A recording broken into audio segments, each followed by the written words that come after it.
बेटा, आज तो घुटनों में बहुत ज्यादा दर्द है। जरा एक गिलास पानी तो दे दे। नम्रता जी अपनी बहू शिल्पी से बोली। मम्मी जी, कभी आपको घुटनों में दर्द होता है तो कभी कमर में, और फिर बैठे बैठे पूरे दिन आपका रोना शुरू हो जाता है। कभी एक गिलास पानी दे दे बहू, तो कभी चाय बना दे बहू। मैं क्या आपकी नौकरानी हूँ जो बैठे बैठे आपकी फरमाइशें पूरी करती रहूं? किसने कहा था आपसे मेहमानों को घर बुलाकर खाना खिलाने के लिए? अब हो गई ना तबीयत खराब। इस उम्र में आपसे जब काम होता नहीं है तो क्यों मेहमान नवाजी का इतना शौक रखती हैं आप? अब हो गई ना दिक्कत। अब आपसे शाम का खाना भी नहीं बन पाएगा। और आप जानती हैं मुझे खाना बनाना बिल्कुल पसंद नहीं है। मैं शाम को खाना बाहर से ही ऑर्डर कर दूंगी। नम्रता जी बोली। बहू, तुम तो जानती हो मैं बाहर का खाना नहीं खाती। तो मम्मी जी क्या करूं? आपके लिए मैं अलग से अब खाना बनाऊं? आज सुबह आपने मुझसे इतनी मेहनत करवाई, वो काफी नहीं है क्या आपके लिए? दरवाजे पर खड़ी नम्रता जी की बेटी संध्या ने अपनी भाभी की ये सारी बातें सुन ली, और जैसे ही वो घर के अंदर आई, शिल्पी मुंह बिचकाकर बोली, आइए दीदी, आपकी ही कमी थी। संध्या बोली, क्या हुआ भाभी, आप इस तरह क्यों बात कर रही हैं माँ से? शिल्पी बोली, दीदी आपको मम्मी जी को समझाना चाहिए। आए दिन ये मेहमानों को घर आने का न्योता देती रहती हैं। कल शाम सौम्या चाची का फोन आया था तो उन्हें भी इन्होंने सुबह घर खाने पर बुला लिया था। आज ही सुबह आपके चाचा और चाची आए थे, उनका खाना बनाया और उनकी आव भगत की, और अब इनके घुटने साथ नहीं दे रहे हैं। मतलब मैं दिन भर सबकी खातिरदारी में पिसती रहूं। मेरी अपनी कोई जिंदगी नहीं है जैसे, बस आपकी मम्मी और इनके मेहमानों की सेवा करती रहूं, है ना? नम्रता जी बोली, बहू, सुबह खाना बनाने में मैंने तुम्हारी पूरी मदद की थी, फिर भी तुम इस तरह से बात कर रही हो जैसे तुमने अकेली ने सब खाना बनाया हो। शिल्पी बोली, हाँ तो आपने कौन सी मेहरबानी कर दी मम्मी जी? आपके मेहमान हैं तो आपको ही खातिरदारी करनी पड़ेगी ना। मैंने थोड़े ही कहा है कि मेहमानों को घर आने का न्योता दो। अब पकड़ लिए ना आपने घुटने, अब आप तो आराम करेंगी, मगर मेरा क्या? मैं दिन भर यूं ही दौड़ती रहूं कोल्हू के बैल जैसे। अब आप तो बैठी बैठी मुझसे खातिरदारी करवाएंगी। संध्या बोली, भाभी बात को खत्म कर दीजिए। अब बात को बढ़ाने का क्या फायदा? मम्मी कौन सा बीमार पड़ गई है?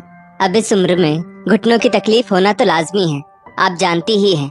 इसलिए आपसे एक गिलास पानी ही तो लाने को कह रही थी मम्मी, मगर आपने बात को लंबा कर दिया। नम्रता जी बोली, बहू, मेहमान तो भगवान का रूप होते हैं। मेहमानों की आव भगत करने से ही तो भगवान भी खुश होते हैं।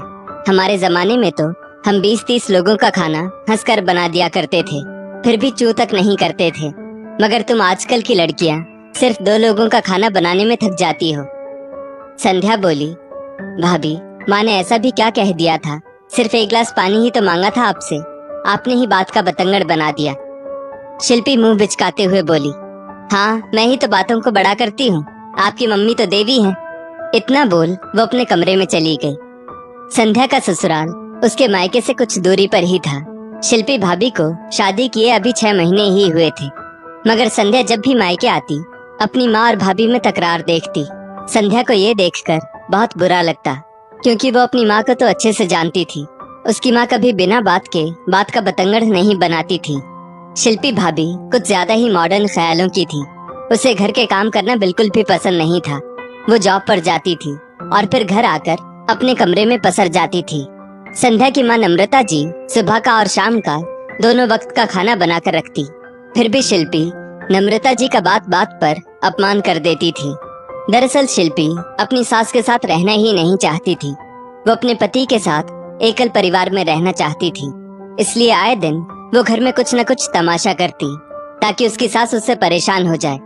शिल्पी के मुंह पर हमेशा बस अपने मायके और अपनी माँ का नाम रहता।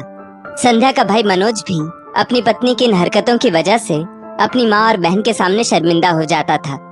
शिल्पी के कमरे में जाते ही नम्रता जी बोली, संध्या, मैंने आज तेरे चाचा चाची को खाने पर इसलिए बुलाया क्योंकि वे लोग हमारे शहर आए हुए थे और उनका सामने से फोन भी आया। मैंने सोचा वे लोग इतनी दूर आए हैं तो शिल्पी से भी मिल लें। वैसे तो शिल्पी नौकरी पर जाती है, सोचा आज संडे है, घर आकर वे भी शिल्पी से मिल लेंगे। वैसे भी शादी के कार्यक्रम में तो सभी का बहू से मिलना मिलवाना नहीं करवा पाए थे। घर आएंगे तभी तो सभी को शिल्पी जान पाएगी।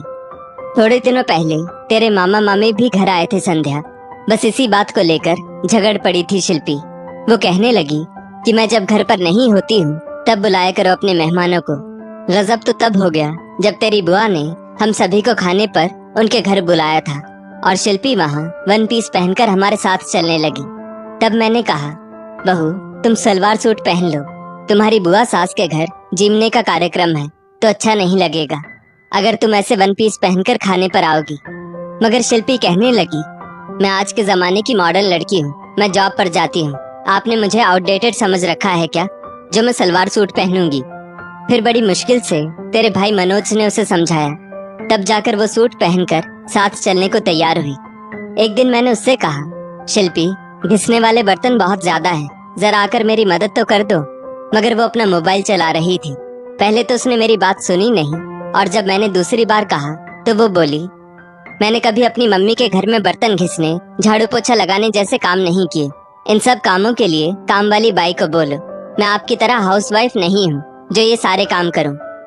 बेटा, शिल्पी आए दिन कुछ न कुछ नया ड्रामा करती है जिससे मैं और तेरा भाई दोनों परेशान हो जाते हैं। संध्या माँ की बातें ध्यान से सुन ही रही थी कि मनोज जो किसी काम से बाहर गया हुआ था वो भी घर आ गया।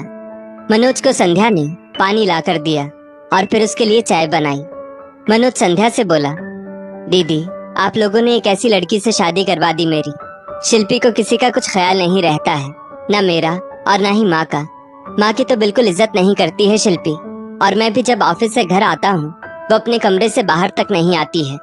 ऑफिस से आने के बाद मुझे शिल्पी की शक्ल देखने के लिए अपने कमरे में जाना पड़ता है क्योंकि वो मेरे और माँ के साथ बैठती तक नहीं है। मैंने तो इस रिश्ते के लिए तभी ना कह दिया था जब शिल्पी की माँ ने शादी से पहले ही ये बात कही थी कि मेरी बेटी सास वास के झंझट में नहीं फंसना चाहती, वो एकल परिवार में शादी करना चाहती है।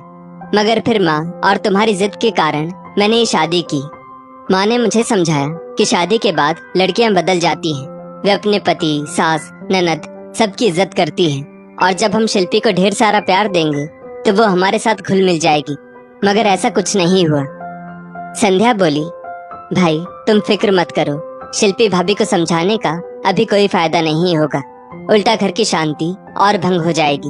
आप जाओ अपने कमरे में, वरना शिल्पी भाभी ने अगर सुन लिया तो आपकी शामत आ जाएगी। मनोज यूं हर पल शिल्पी के आए दिन के झगड़ों से परेशान रहने लगा था। वो शिल्पी को बहुत बार प्यार से समझा चुका था मगर किसी बात का कोई फायदा नहीं होता। शिल्पी बहुत ही घमंडी लड़की थी। उसे अपने आप पर और अपने मायके वालों पर बहुत घमंड था। जब देखो तब वो अपने मायके के गुणगान गाती और मनोज और उसके परिवार को नीचा दिखाती। मनोज जब शिल्पी को पहली बार देखने गया था तब शिल्पी की माँ ने मनोज से अपनी माँ से अलग रहने की बात पूछी थी। इस बात पर मनोज ने साफ इनकार करते हुए कहा था कि वो अपनी माँ से अलग रहने का कभी सोच भी नहीं सकता। तब शिल्पी की माँ ने कहा था कि उनकी बेटी को सिर्फ अपने पति के साथ एकल परिवार चाहिए। ये बात सुनकर मनोज ने बहुत दिनों तक इस रिश्ते के लिए हाँ नहीं की थी, मगर खुद शिल्पी के घर वालों ने इस रिश्ते के लिए बात आगे बढ़ाई और यहाँ अपनी माँ और बहन के दबाव में आकर मनोज ने इस रिश्ते के लिए हाँ कर दी थी। मगर अब उसे इस बात पर बहुत पछतावा हो रहा था कि काश वो ये शादी ना करता। जब लड़की और उसके परिवार वाले लड़के का परिवार चाहते ही नहीं थे तो बाद में वापस तैयार क्यों हो गए, और उनके तैयार होने के बाद मैं क्यों तैयार हो गया। इस बात का मनोज को बहुत अफसोस था क्योंकि शिल्पी उसके घर वालों का हर पल अपमान करती थी। मनोज कमरे में पहुंचा तो देखा शिल्पी हर बार की तरह अपने मोबाइल में व्यस्त थी। मनोज बोला, शिल्पी मैं तुम्हारा बाहर इंतजार कर रहा था। बाहर माँ, दीदी हम सभी बैठे थे, तुम भी बाहर सभी के साथ थोड़ी देर तो बैठ ही सकती हो। शिल्पी बोली, क्या करूं तुम्हारी कंगाल माँ बहन के पास बैठकर, दोनों के पास है ही क्या बातों के अलावा। तुम तो जानते हो मनोज मैं कितने अमीर घर की बेटी हूँ। मेरे खानदान में सभी पैसे वाले हैं। मैं ये जॉब भी अपनी संतुष्टि के लिए कर रही हूँ, वरना मेरा बस चले तो मैं घर पर बैठकर आराम करूँ। मगर यहाँ घर में रहना मतलब रसोई में काम करना, जो मुझसे नहीं हो पाएगा। ये सभी काम तो तुम्हारी माँ और बहन जैसे अनपढ़ लोगों को ही शोभा देते हैं। मनोज बहुत देर से सब सहन कर रहा था। अब मनोज से चुप ना रहा गया। वो शिल्पी का हाथ पकड़कर उसे बाहर लाया और बोला, मेरी माँ जिसे तुम अनपढ़ कह रही हो, तुम जानती हो इन्होंने अंग्रेजी में ग्रेजुएशन कंप्लीट की है और हम दोनों भाई बहन जब छोटे थे माँ जॉब करती थी। माँ ना होती तो शायद आज मैं इस मकाम तक ना पहुँचता। और संध्या दीदी ने भी इंजीनियरिंग की हुई है, मगर इनके जुड़वा बच्चों को इनकी ज्यादा जरूरत थी, इसलिए इन्होंने जॉब छोड़ दी। और ये दोनों अपना घर परिवार बखूबी संभालती हैं। तुम आजकल की लड़कियां 2 किताबें पढ़कर जॉब करके अपने आप को मॉडर्न कहने लगती हो, मगर तुम ये भूल जाती हो कि जो औरतें घर रहकर पूरा दिन घर संभालती हैं, उनका काम तुमसे भी ज्यादा कठिन होता है। पूरे दिन घर का काम करती हैं, घर की देखरेख, खाना बनाना, सभी का ख्याल रखना आसान नहीं होता शिल्पी। तुम जैसी लड़कियां सिर्फ अपनी संतुष्टि के लिए जॉब करती हैं, मगर मेरी माँ जैसी औरतें पूरे परिवार की संतुष्टि का ध्यान रखती हैं। तुम घर का काम नहीं करना चाहती, तुम्हें खाना बनाने में आलस आता है, हर काम के लिए मेड लगाना चाहती हो, मगर शायद तुम भूल रही हो अभी कोरोना काल में सभी को अपना सारा काम खुद से ही करना पड़ा था, चाहे वो ऑफिस का बड़ा अफसर ही क्यों ना था। तुम्हें ये वक्त बेवक्त मेरी माँ का अपमान करने का कोई हक नहीं। मेरी माँ मुझे इस दुनिया में लाई है, फिर भी उन्होंने कभी मुझे दुत्कारा नहीं। हाँ, मगर तुमसे शादी करने के बाद मैं हर पल तुम्हारे द्वारा दुत्कारा गया हूँ। तुम्हें अगर अपने खानदान की शेखी बगारनी है और कुछ घर का काम नहीं करना, किसी की इज्जत नहीं करनी, तो तुम इस घर से हमेशा के लिए जा सकती हो।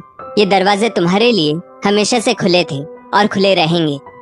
शिल्पी मनोज के कड़वे शब्द सुनकर रो पड़ी और बोली, मनोज, कैसी दिन के लिए मैंने तुमसे शादी की थी। मनोज बोला, शिल्पी, जो मेरा और मेरी माँ का हर पल अपमान करे, हमें हर पल नीचा दिखाए, ऐसी बीवी से मैं क्या अपेक्षा करूं। तुम शायद मेरा अपमान करती तो मैं सहन भी कर लेता, मगर मैं मेरी माँ का अपमान बिल्कुल सहन नहीं कर सकता। इसलिए बेहतर होगा कि आज तुम एक फैसला ले ही लो। संध्या शिल्पी के आंसू पोंछते हुए बोली, शिल्पी भाभी, अगर कोई आपकी माँ का अपमान करेगा तो आपको कैसा लगेगा? अपमान सोचकर भी जहाँ दम घुटता है, वहाँ आप हर पल अपने पति की माँ का अपमान करती हैं। भाभी, माँ तो सबकी एक सी होती है ना। आज शिल्पी को अपनी गलती का एहसास हो रहा था। वो नम्रता जी से माफी मांगते हुए बोली, मम्मी जी, मुझे माफ कर दीजिए। आप इतनी पढ़ी लिखी होकर जॉब वाली महिला होते हुए भी घर का काम काज कर लेती हैं, और हम आजकल की लड़कियां घर का काम तो छोड़ो, आप जैसे बड़े बुजुर्गों की इज्जत तक ना कर पाती हैं। मुझे माफ कर दीजिए मम्मी जी। नम्रता जी बोली, बेटा, मैं तुझसे माफी नहीं मंगवाना चाहती, मैं तो बस तेरे प्यार और सम्मान की भूखी हूँ। दोस्तों, माँ सबकी एक जैसी होती है, इसलिए अपने पति की माँ को भी अपनी माँ की तरह प्यार और सम्मान दे। आखिर उनकी वजह से ही आपका पति आपको मिला है। एक माँ अपनी सुंदरता त्याग कर एक बच्चे को पैदा करती है, इसलिए आपके पति की माँ को कभी अपनी माँ से अलग ना समझे, उनकी भी सेवा करें। ये बड़े बुजुर्गों का आशीर्वाद ही है जो आपको हर काम में तरक्की दिलाएगा। उनकी सदैव इज्जत करें। इस स्टोरी को लेकर आपकी क्या राय है, नीचे कमेंट करके जरूर बताइएगा, और ऐसी ही और भी बेहतरीन वीडियोस के लिए हमारा पेज जरूर फॉलो करें। धन्यवाद।